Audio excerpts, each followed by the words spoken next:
Thank you very much for joining tonight. It's a pleasure to see you all and those listening in at a later time. I'm Jonathan Pearson, the Advocacy Director of the National Peace Corps Association, and it's a great pleasure to have two great advocates, not only just for the Peace Corps, but for critical humanitarian assistance efforts around the globe joining us tonight. And without further ado, I want to introduce Ken Patterson, who's going to be leading the discussion with author and activist Sam Daley-Harris tonight. Ken is an RPCV, and he served as a Peace Corps volunteer in Niger, and then took on the role following his Peace Corps service in Niger as the Associate Peace Corps Director in Niger. So he was in Niger in different capacities with the Peace Corps for 5 years. Ken is the Director of Global Grassroots Advocacy for the international NGO Results, and he is co-leader of the RPCV affiliate group known as the Global Allies Program, Partners Ending Poverty with Results. And I know he's excited to introduce our speaker, who he knows very well over the years. And with that, I will turn it over to Ken to introduce and lead the discussion. Thanks, Ken. Thanks, Jonathan, and thanks for having us. And really, thanks everybody for joining us here tonight. You know, our experience as volunteers with the Peace Corps is really powerful. We see the potential of the people and the countries that we serve in, but it's often the lack of resources that seems to kind of hold them back. And, you know, it's stuff like basic nutrition or education or economic opportunity that ends up holding folks back. And, you know, and then I think for probably all of us, there are those moments that sort of mark us forever from that experience. I want to share with you a little bit about one of those moments for myself. It was when my neighbor came over. He's a good friend of mine, Isa. He's Isa Abdullahi. There was the blacksmith in the community, and he came over to my hut one day and asked me in Fulfulde. He says, "Karimu warandara suka o and akam," meaning in Fulfulde, "Come and see my child. She does not know who I am." And so I wasn't sure exactly what he meant, so I went and to their hut. I understood what he meant when I got there. The baby of several months was breathing, but she was really just kind of out of it. Her eyes weren't tracking, and I knew that there was something severely wrong with her at that moment. And but you know, there were no healthcare facilities nearby, nobody to take her to, nobody that knew more about what's going on in that situation than me, and I felt helpless with that. So I monitored her breathing, and I stayed with Biba and Isa. I watched the baby's breathing slow down until it finally stopped. And it was at that moment, I did the only thing I could do, I knew how to do. I gave her mouth to mouth. I tried to keep her heart beating. I kept at it for a long time until I just knew she was not coming back. And then, you know, all that time, my brain is racing, wondering, you know, who could I contact? Where could I take her? Who else could be here? And the answer was really nobody and nothing. There was nothing else to be done. And so I stopped working on Isatsu, the little baby, and Biba, her mother, she screamed and broke down crying because she knew that her baby was gone. And she had lost 2 other children prior to that. I don't know what Isatsu died from. It could have been rotavirus, it could have been pneumonia, or could have been something else. But I really had the sense that if she had had access to basic health care and clean water and nutrition, you know, that she might still be here today. And so, then it's just really hard to leave the Peace Corps after experiences like that and not wonder what else we could be doing. But it's hard, you know, what do you do from 7,000 or 8,000 miles away in a world that just isn't fair in that part of the world? And so for me, I really tried a whole lot of things, and I fortunately came across the organization Results, organization I currently work for. It's a constituent advocacy organization that works on ending poverty. And Results has given me a powerful outlet to continue to make a difference on the issues that I care about from the Peace Corps, but then also others I didn't know a lot about. And so our guest tonight is the founder of Results, Sam Daley-Harris. And Sam has just rewritten and re-released his book, Reclaiming Our Democracy. The original version of the book was based solely on results, but this new edition gathers learnings from Results Advocacy and many other organizations that Sam has helped either start or has coached in transformational advocacy. And Sam's book, the timing of it is right on. You know, with the recent threats to our democracy, of misinformation, of January 6th violence that we saw after the last election, and then the upcoming elections, we really need a bold and proven, yet a really fresh perspective on democratic participation and what's required of us as individuals and as organizations as we're trying to sort of bridge the divide between people and government. And anyone paying attention and who has experience knows that laws and policies and spending levels are how we address poverty and, frankly, any other issues that we care about in the world. I'm just going to give you one example of policy making a huge difference on a domestic issue that Results works at that's just really very poignant.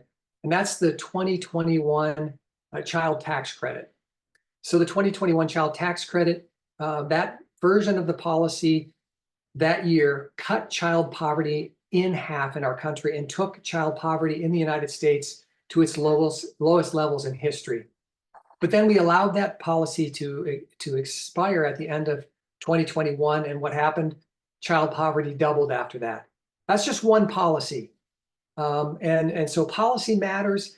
And the thing is, our voices really do matter in shaping policy with our elected officials. And you heard what Jonathan was talking about earlier in our advocacy for the Peace Corps. Those using our voices in that way really does matter. So during this section, Sam's going to share some of his insights from his 40 plus years of advocacy, and then we're going to do some question and answer. And I encourage you to think about the things that you struggle with around democratic engagement and making a difference on issues you care about. And then, ask Sam either in the chat or we'll take hands later on. You can ask them live during the program. But before I want to hand this over to Sam, I just want to say that personally, I have rarely run across anyone with such a clear purpose and understanding of what works as that Sam does. Every time I talk to Sam, I learn something new and I'm reminded of something important that I once knew and then forgot. And Sam always reminds me. So Sam, thank you so much for being here tonight. I'm delighted to have you be here with the Return Peace Corps volunteers. And I'm going to hand this over to you. Great. Thank you, Ken. Thank you, Jonathan. Thanks to everyone on this call and listening afterward. I know some of you were involved a couple of years ago when we did these op-ed campaigns around the 60th anniversary of the Peace Corps, and you generated like 71 op-eds in these two campaigns, and it was really inspiring to work with our Return Peace Corps volunteers. Now, I'm going to share some slides, then I'm going to come off slides, and then I'm going to go back to slides. I'm going to start with this one, and it'll take me a moment to just get it to full. I've been actually honored to be on a number of national public radio programs, and this was question number 2 on 1A, and I was really moved by the guy's vulnerability, how honest he was in his question. This is what he said. The passive nature to our politics now, you can feel beat down by it. I mean, this is my career and I feel beat down by it. Now, he's probably speaking to tens of thousands of people. This is my career and I feel beat down by it. It's much more of an effort for me.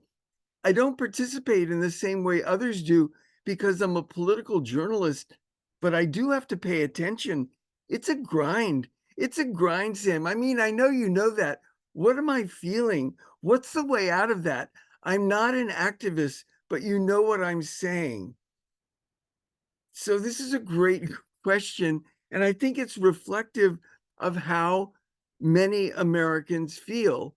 The first thing I said was, Apollo astronaut Rusty Schweickart said, We aren't passengers on Spaceship Earth. We're the crew. Well, I don't need to talk to you all, but well, are we? And if we're crew, how does crew operate? And then I said activists and futurists, sorry, activists and futurists, Alex Steffen said, in fact, these days, cynicism is obedience. Well, yeah, if I'm cynical, I'm obedient to the way things are. I'm not going to do anything. Why would I? If nothing I do makes a difference. One more. This was on Here and Now. The interviewer, Deeper Fernandez, this was one of her questions. She said, one of the things I found really insightful from your book, you say, to move from passively caring about something, say, the environment, climate change, these big things that are actually happening in our lives, to actually taking action, we have to, and I'm quoting for you here in your book, be honest about the hopelessness that's in all of us. I found that really struck a chord with me, Sam, because the issues we do care about sometimes seem massive and immutable. How do you move past that sense of hopelessness? And so we're going to address questions like this. I'm going to come off for just a moment. One of the ideas in the book is that it's important to know your why and share it. Why do you do what you do in the Peace Corps Association and other places? And Harvard professor Marshall Gans developed this story of self, which is what happened in your life and what decisions did you make that got you to this commitment. So I'm going to tell my story of self and ask you to think about yours. It might be something you share all the time or something you've not quite even written down yet. So here's mine, a shortened version. I have a bachelor's degree and a master's degree in music, and I played percussion instruments in the Miami Philharmonic Orchestra for 12 years and taught high school music. And 44 years ago, I founded the Anti-Poverty Lobby. Results, and a lot of times I'm asked, music, poverty lobby, what's the connection? And when I look back in my life, there's certain experiences that start pointing me in a different direction. The death of a friend around high school graduation in 1964 and the assassination of US Senator Robert Kennedy around college graduation in 1968 got me to asking the questions of purpose. Why am I here? What am I here to do? What's my purpose? 9 years later, 1977, I'm invited to a presentation on ending world hunger put on by the Hunger Project. And I go to this event thinking, well, hunger's inevitable. What do I know? I'm a musician. I mean, it's inevitable because there are no solutions in my mind. Because if there were solutions, somebody would have done something by now. But I go to this event and it's obvious right away, there's no mystery to growing food, clean water, basic health. I'm not hopeless about the perceived lack of solutions. I'm hopeless about human nature. People will just never get around to doing the things that can be done. But there's one human nature I have some control over, my own, and my questions. Why am I here? What am I here to do? So I get involved in a big way. This is the end of the story. In 1978, 1979, I spoke to 7,000 high school students, classroom by classroom, on ending world hunger. And before I went into the first classroom, I read some quotes by Jimmy Carter's Commission on World Hunger and others calling for the political will to end hunger. So I asked 7,000 high school students, what's the name of your member of Congress? I don't want to know if you wrote him. I don't want to know if you met him, just the name. Out of 7,000 asked, 200, fewer than 3%, could answer correctly. 6,800, over 97%, could not tell me the name of their member of Congress. And results grew out of this gap between the calls for the political will to end hunger on the one hand and the lack of basic information on who represented us in Washington. On the other, know your why and share it. Could you share your why right now? And if you can't, which is fine, I urge you to take some time to think about what happened in your life and what decisions that you made that got you to this commitment. One more thing off screen slides, and then I'm going to go back to the slides. The main idea in the book is in the subtitle, Reclaiming Our Democracy, Every Citizen's Guide to Transformational Advocacy. Now, we all know transactional advocacy, sign the petition, transaction complete. But with transformational advocacy, you're trained, encouraged, and succeed at doing things as an advocate you never thought you could do, like call the op-ed editor and get them to accept publishing an op-ed of yours on the anniversary of the Peace Corps. And when you do something like that, you see yourself differently. You see yourself in a new light. A transformation has taken place. And so the book is basically about transformational advocacy. Now, I'm going to actually skip a few fabulous slides so we can just save a little time for questions. And we're going to go right here, and I'm going to tell a couple of stories. The first one is about Maxine Thomas. And this is Maxine Thomas with her US Senator Todd Young. This is not a selfie. They are buddies. Maxine told me that I have a heart for service, but I was clueless about advocacy, especially political advocacy. Maxine has a lived experience of poverty. She joined an organization called Circles for people who want to work together to move out of poverty. Her group realized that they had a story to tell. They Googled around for organizations that could help them tell their story and found results. And eventually, Maxine gets a scholarship to go to the Results Conference in Washington, D.C. She borrows luggage and she goes to D.C. the night before her first ever meeting with members of Congress. She learns that the Earned Income Tax Credit is about to expire. And the Earned Income Tax Credit in 2020 was about $3,100 for a working low-income family. This is from the book. I've typed it onto the screen. This is Maxine speaking in the book. The first congressional meeting on Lobby Day was with Senator Dan Coates and brought new ahas. He was there for the entire meeting. I can still feel it. I was a ball of emotions. It felt like an out-of-body experience. I was processing being in DC, and now I'm in an exclusive meeting. We're all dressed up. It was high level. The volunteers were polished and sharp, but I was scared. That's really anyone on their first meeting. But I was scared, worried whether I would say the right thing. I think it was Lisa who asked me, "Would you like to say anything?" I thanked the senator and I said, "I learned last night why I'm here. I didn't know I could come here from Indianapolis to talk to you, someone who represents us and can help us. I can't imagine what will happen if the Earned Income Tax Credit is taken away from families like mine. I'm able to take a deep breath and catch up on my bills because of the Earned Income Tax Credit. I look forward to tax time because that's the only time I can handle my financial burden. I like to take my kids to the mall to buy shoes without worrying if it will take away from other bills." Senator Coates straightened himself up and said, "Wow, this has been emotional. Results, you do a good job of training people. Where did you find her?"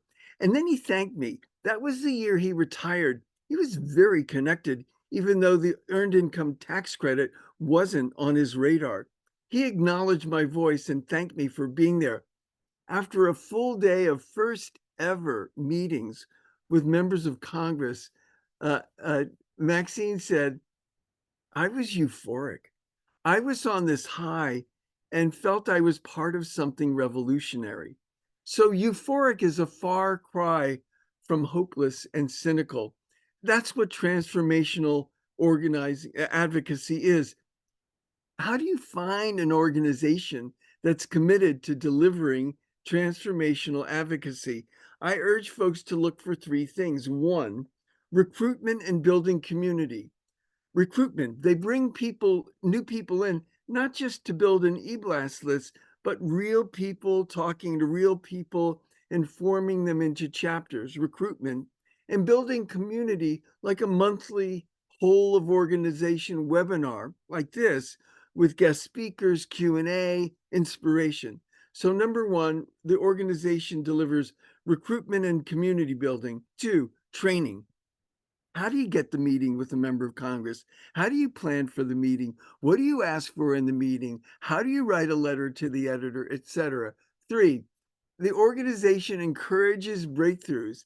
They encourage their members to move out of their comfort zone because confidence grows and transformation happens when you're encouraged and supported in moving out of your comfort zone.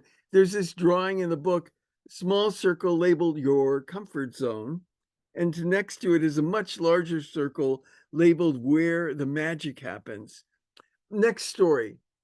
In 2019, President Trump called for a 29% cut to the Global Fund to fight AIDS, tuberculosis, and malaria after it had saved 38 million lives since its launch in 2002.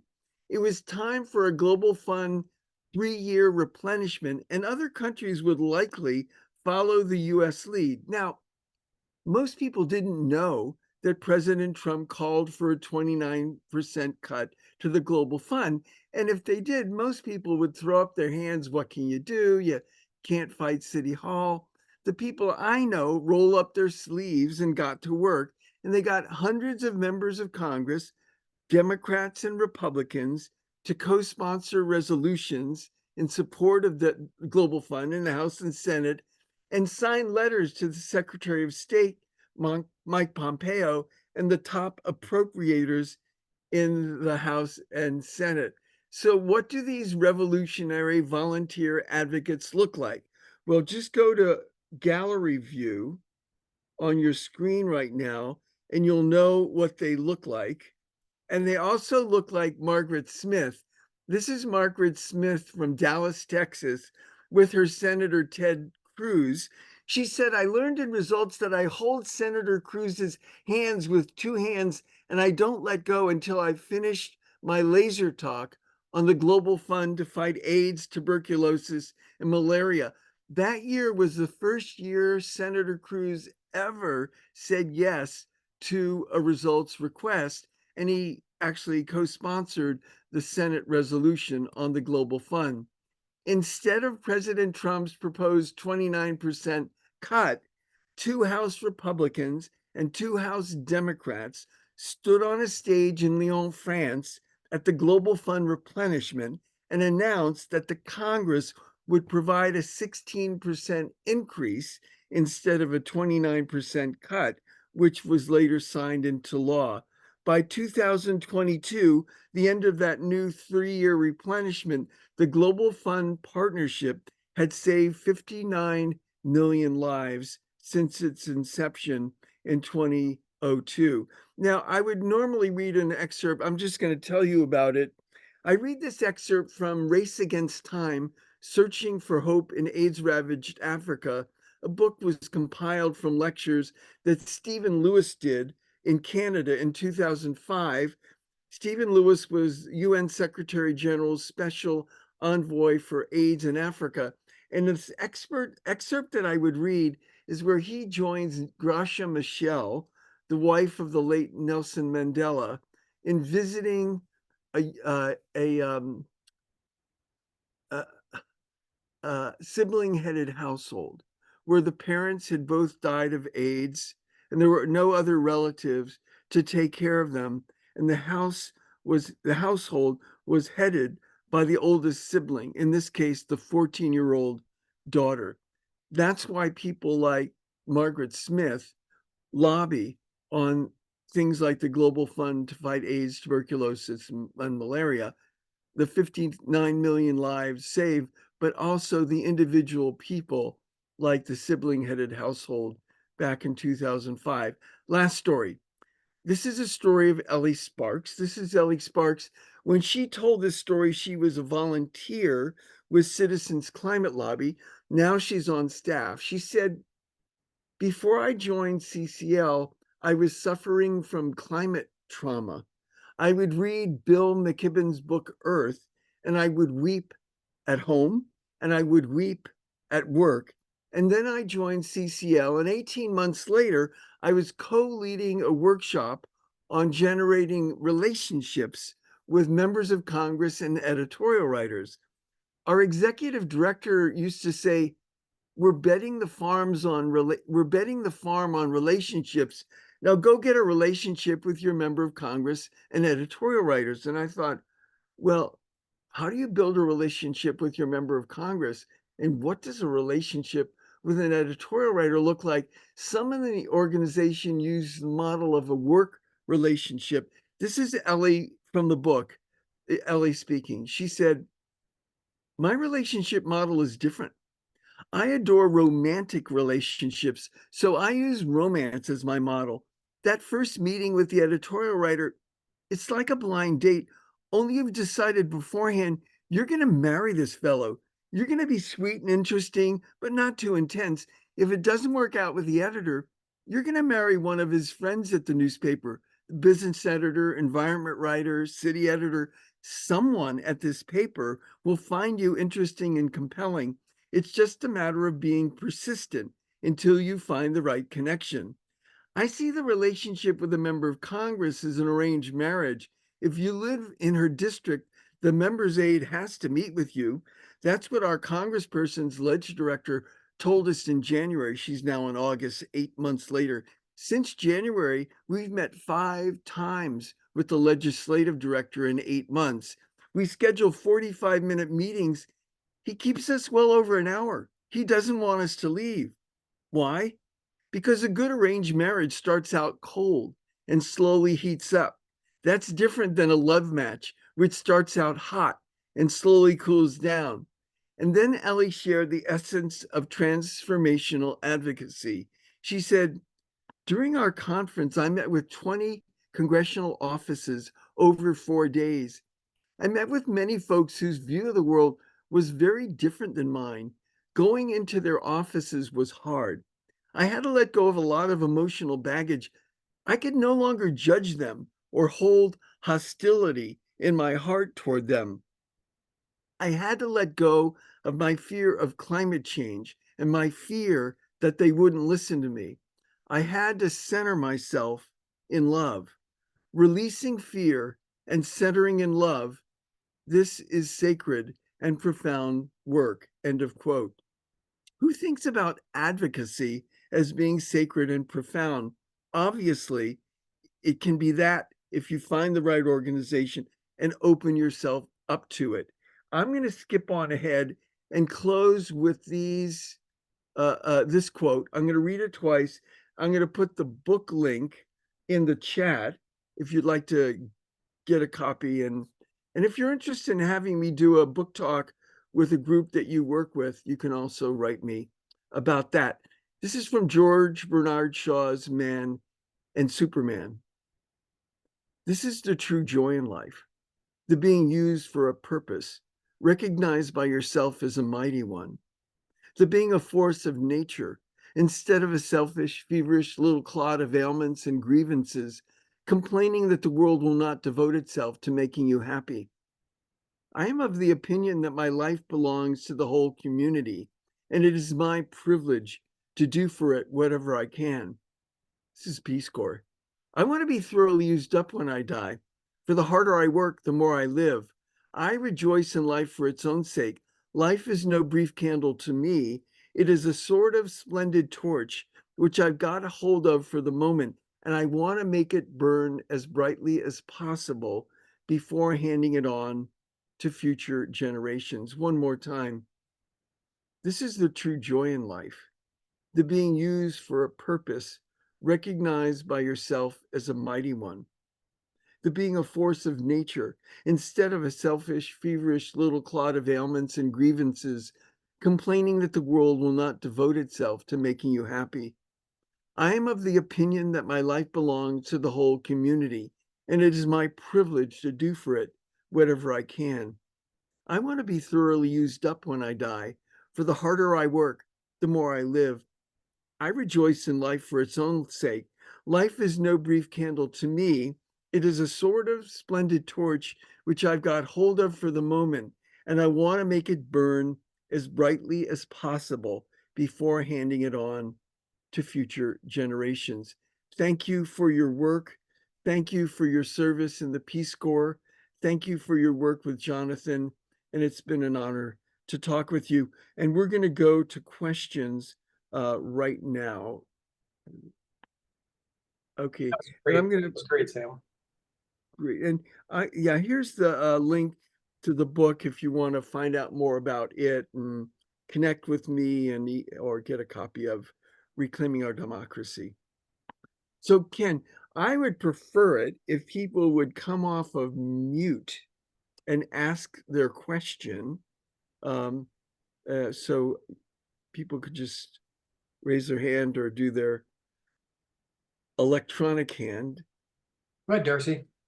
Hi. Could you introduce that was- yourself, Darcy? Oh, I'm sorry. Yes, Darcy Neal. I was a volunteer in a long time ago, in Gabon and Senegal, and I've been country director in several places.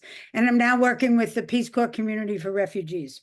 So that, and I work with the advocacy team, and I'm new to it in a formal way. And one of the things that you said, I wanted to just ask about. I think sometimes when we talk to our team or people that we want to get involved, they think it's about, we got to get the votes, which, let's face it, we need the votes. But it's also, and maybe this is more the transformational thing. So I tried it. I called my congressman. I knew he wasn't going to change his vote about refugees and blah, blah, blah. But I had this great conversation with his staff. I didn't speak to him. And at the end, I could tell, I knew I wasn't going to change the vote, but I said to him, all right, he's going to vote the way he's going to vote, but I want to be in the room where it happens, as Alexander Hamilton said. And I want my opinion somehow represented in the conversation. And he laughed and he said, I promise you it will be. So is that the transformational nature? Yeah. Well, I know I didn't get the vote, and Jonathan, Yeah. I know we don't want to go to not getting the votes. I know, but is that more? So at least you're leaving some crumb, and the guy's going to think different. Yeah, absolutely. Let me tell you a couple of stories around your question. But Ken, what years did she serve in Gabon? I didn't quite get that. Anyway, so let me tell the Probably before you were born, as you were doing your chronology, I thought, oh, I was already home. Maybe. Okay, so here's the thing.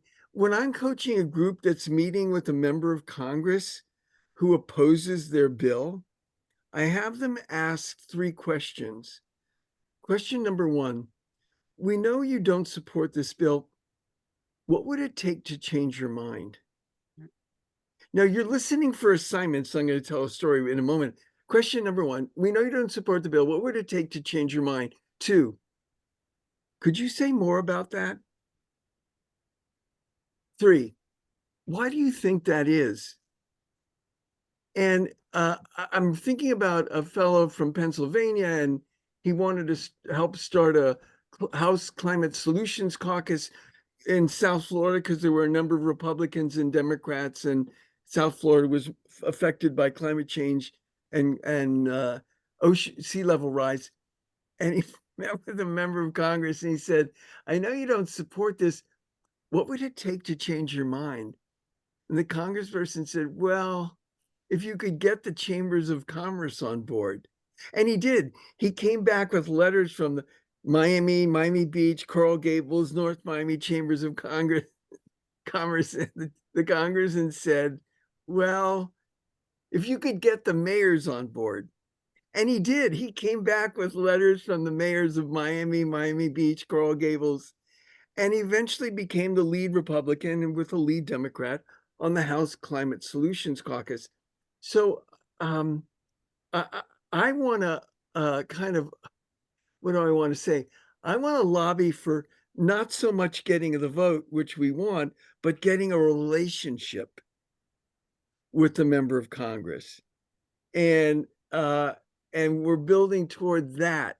And out of a relationship down the line, I would argue that a vote would come. I could say more about that and about a champion scale, but let's see other questions, and it might come up through other questions. Who else? You could go like this or raise your electronic hand. And no coughing when you're telling what year you served. Any questions? Because I can talk forever. So I'll go ahead. Oh, Jonathan, you have to unmute. Yeah, so I'll ask a question then, and it's this. This is a rewrite of your book. And remind us, Sam, when did you first publish this book? The first edition was published in, I think it was 1993 or 4, before the internet, before Facebook, before, yeah, that's the first edition.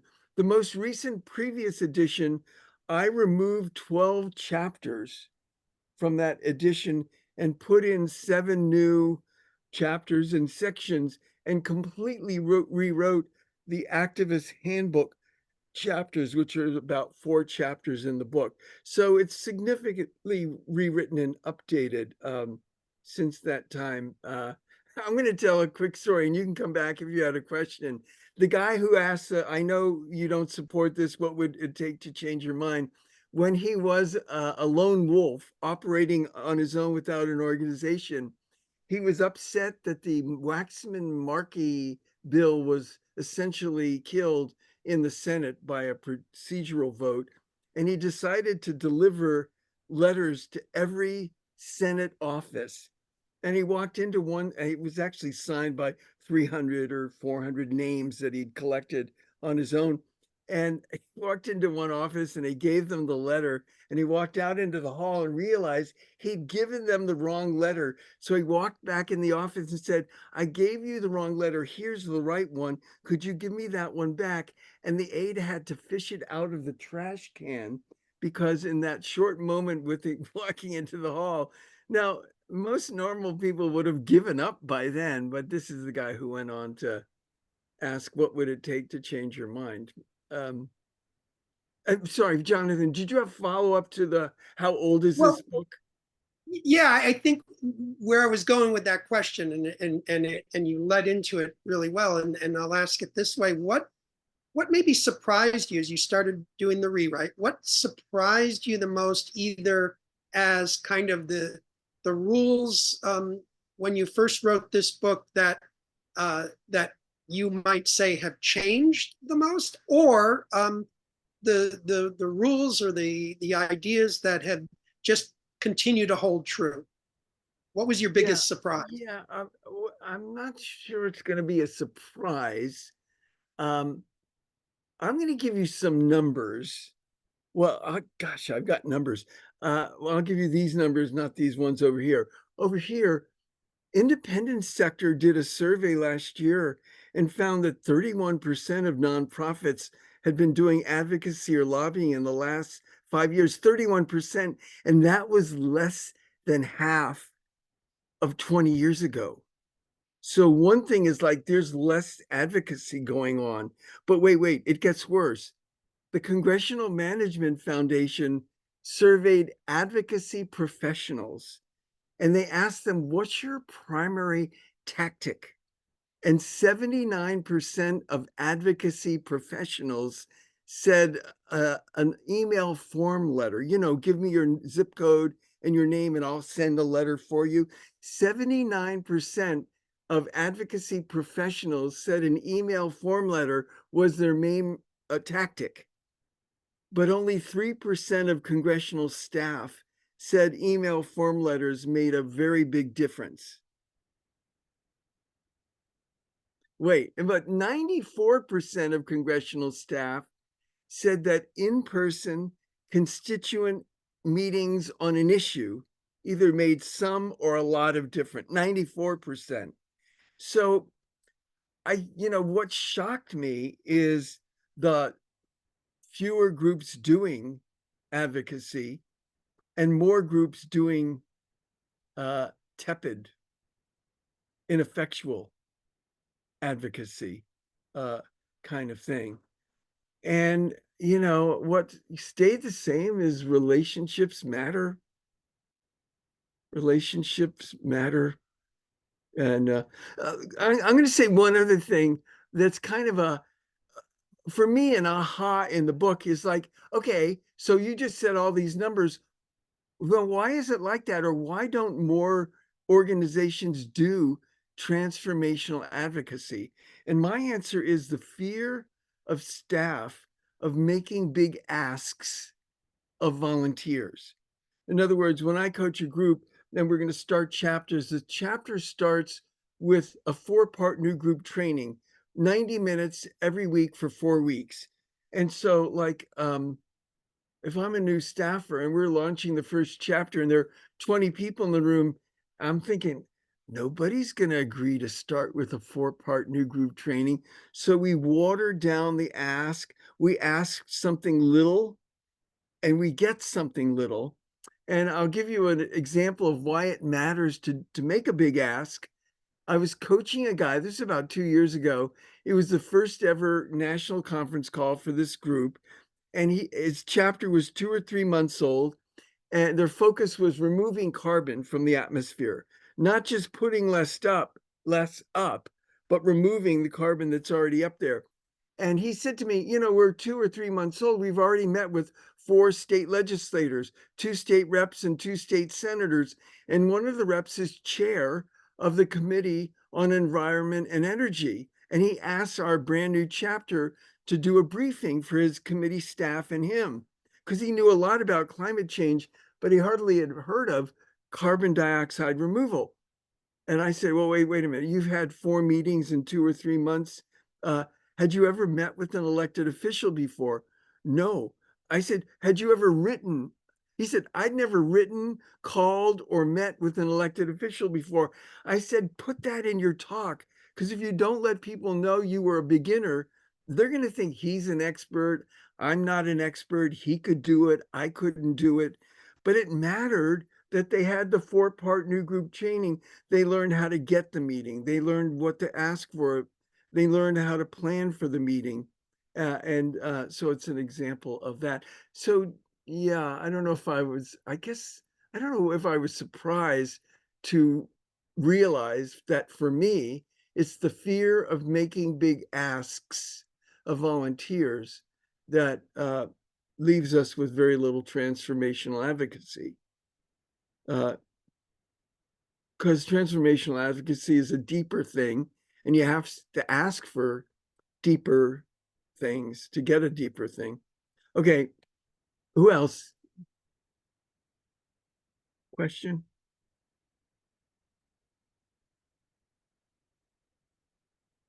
Who's thinking of asking a question?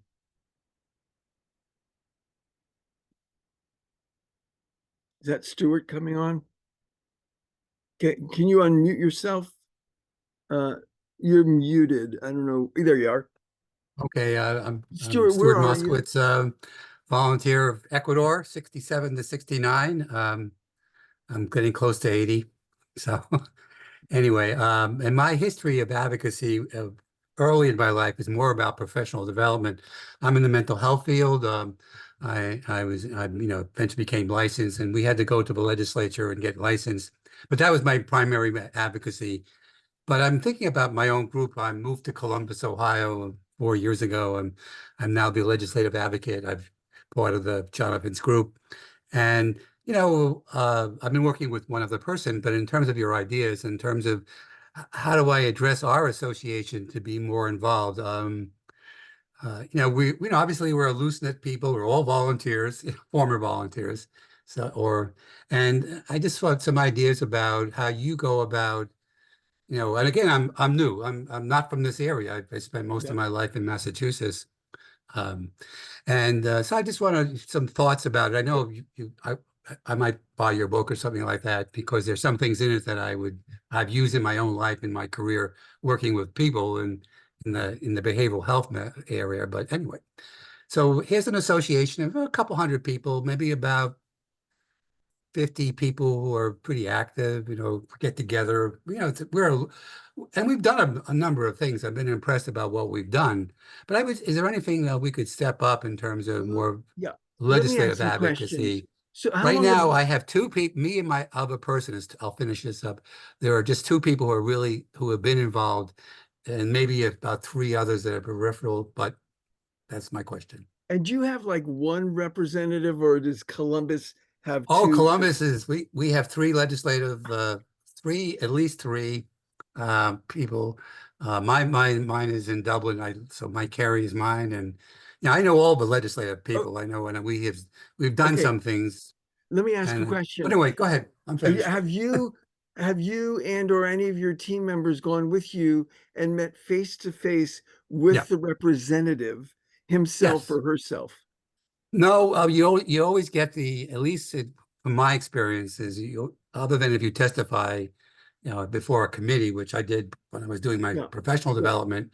There is usually you get the legislative advocate, person who works for I've never met the congressman. I've been in his office. I've been shown his office. I know where he sleeps.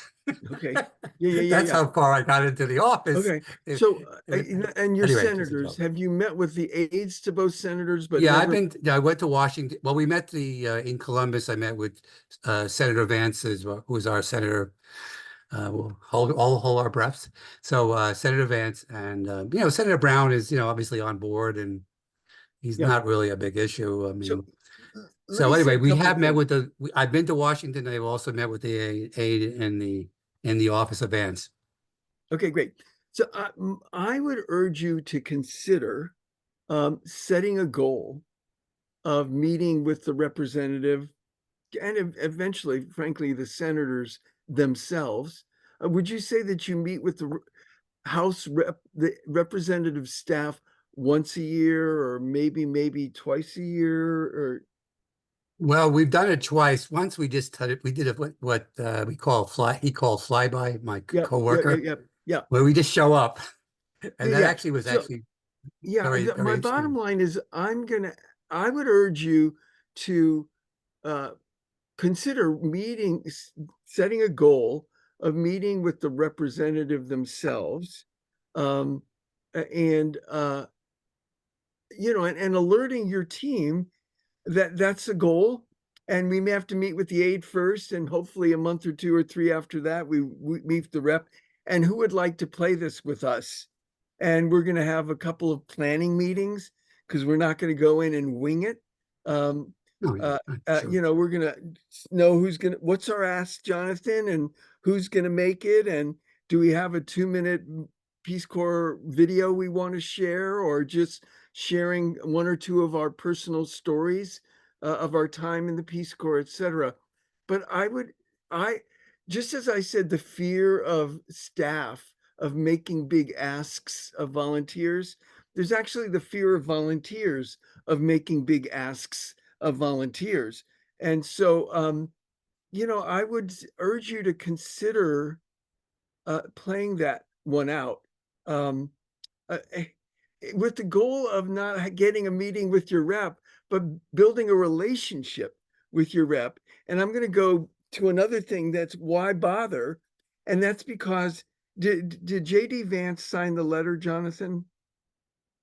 Okay, so if I have a member of Congress who's opposed, a lot of time people will say, well, Neanderthal, there's no way, it's no use to, no. You want to move opposed to neutral. And then if neutral, your member of Congress or senator is neutral, you want to move them to supporter. They're a co-sponsor. They sign the letter. I'm done. No. You're not done. You want the supporter to become an advocate, and you want the advocate to become a leader, and you want the leader to become a champion eventually. And so this champion scale is a kind of a marker toward the relationships that we want to build to make that happen. I'm going to tell a quick story. I was working with this group that their focus was getting on money out of politics. They were meeting with the deputy chief of staff for a congressman who was already a co-sponsor of the bill. And they asked the deputy chief of staff, would the congressman do a town hall meeting on the bill, which would require him to study up on the bill he's a co. And a week later, they had a call saying he'll do the town hall meeting and he'll give you guys 15-minute private meeting before it. The town hall was on Zoom because it was during COVID.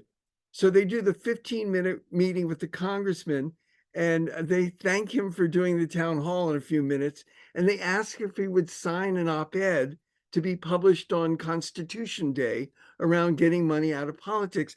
They kept making these requests that moved a supporter to being an advocate in this town hall meeting, a supporter to being an advocate in this op-ed piece that he agreed to sign and was published. So this whole business about not just meeting with my member of Congress, but creating a relationship with my member of Congress to move them up the champion scale from opposed to neutral, supporter, advocate, leader, champion. So I don't know if some of that makes sense, but you know, let Columbus be the group that blows it out of the water, and the like. So I'm my taking a look. daughter's getting her master's of social work this month. Okay, anyone else have a question? I think, Jonathan, are we going? Oh, like sorry. Yeah, go ahead, Ken. I just wanted to just do a time check here on this. We were about 2 minutes still. Yeah, is it 2 minutes till it's over? Well, we can go a little bit beyond. That's Okay. fine. That's Ken, great. do you want to share your slides? Hand up too. Yeah. So let me do that. We'll take Darcy. We'll take your question here, but I want to share just some ways if you want to, advocate, if you want to get involved more in advocacy. I'm going to share a couple of things here that possibilities for you here. Actually, I'm going to share from the Peace Corps Connect website a couple of these affiliate groups. So this is the Global Allies Program, Partners Ending Poverty with Results. Let me put this in the chat here where you can find that. But again, if you go to the affiliate group directory and then you do some searches, you'll find that. But here that link is for if you're caring about poverty issues. Then there's also, somebody had mentioned this earlier, Peace Corps Community for Refugees. It sounds like you're all doing some advocacy as well. And so, that's another way you could get involved if you want to be involved in advocating around refugees. And then one other here is the Return Peace Corps Volunteers for Environmental Action. Again, a really powerful group of advocates around climate issues. And so these three organizations are great ways for you to get involved in advocacy if you care about those specific issues. And then, of course, there is continuing to do work advocacy work on behalf of the National Peace Corps Association, making sure that it's funded and all of the other sort of legislative work that Jonathan talks about as we're doing, making sure that the Peace Corps stays strong. And also that the network that's home afterwards also stays strong. Advocacy at peacecorpsconnect.org is where you want to send some information. So I would just grab those links tonight and consider joining one or more of these groups if you're not already doing that. So I'm going to stop there, and then because I wanted to share those resources, but then Darcy, I think you had another question, yeah? Just very quick, because I'm sure if I buy the book, I can get most of the other answers. But was that what you wanted to hear, Sam? Anyway, I just wondered, is there any distinction? Because I'm not in New York, I'm not in DC. A lot of our members are not. Is there any distinction, or do you get more impact, or you're more likely to get to see your congressman if you go to the local office, or do you really need to go to Washington? Because a lot of the push is to go to the Capitol. Right. No, Ken, you can answer this too, and Jonathan, for sure. I'd meet him wherever I could meet him. I mean, if I ended up meeting them once or twice or three times back home in a year, And once in DC, fine. It doesn't matter where it happens, just that you're persistent and kind. Yeah, and I agree with that. And I met with my representative in the district, and it was a great meeting. They're actually a little more relaxed if you meet them during a recess or something like that. And then there's a lot of, there's the DC relationships you want to have with staff, but also those local staff are really important to get to know as well. They don't necessarily understand our issues a lot of times, but they are oftentimes break the barriers down to communicating with Washington and all that. And again, can be really useful and locally, but yeah, meeting wherever you can. And I'll just add that from our NPCA Advocacy, so we just are coming off of a period that we call our National Days of Advocacy, which ran during March and April, and our Capitol Hill Day is a big part of that, but we are also promoting people who couldn't come to Washington to organize meetings at the local level, at the district office level, and we repeat that effort at the local level, especially during the months of August and September, and that is traditionally a time when Congress is back home. Might be a little trickier this year, it being an election year, but we will still be promoting that, as well as that'll probably be. And advocacy can happen, as Sam and Ken would attest, anytime. So whatever works in your schedule, but that's the next point that we're going to be building up towards. Great. Any other question or comment?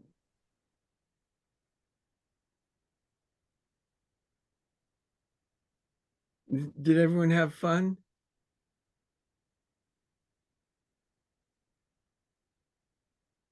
Okay, great. Well, thank you. Thank you, Jonathan. Thanks to everyone here and listening afterward. Thank you, Ken, for moderating this discussion and all your great work. And it's been a thrill. Thank you. Thanks so much, everybody.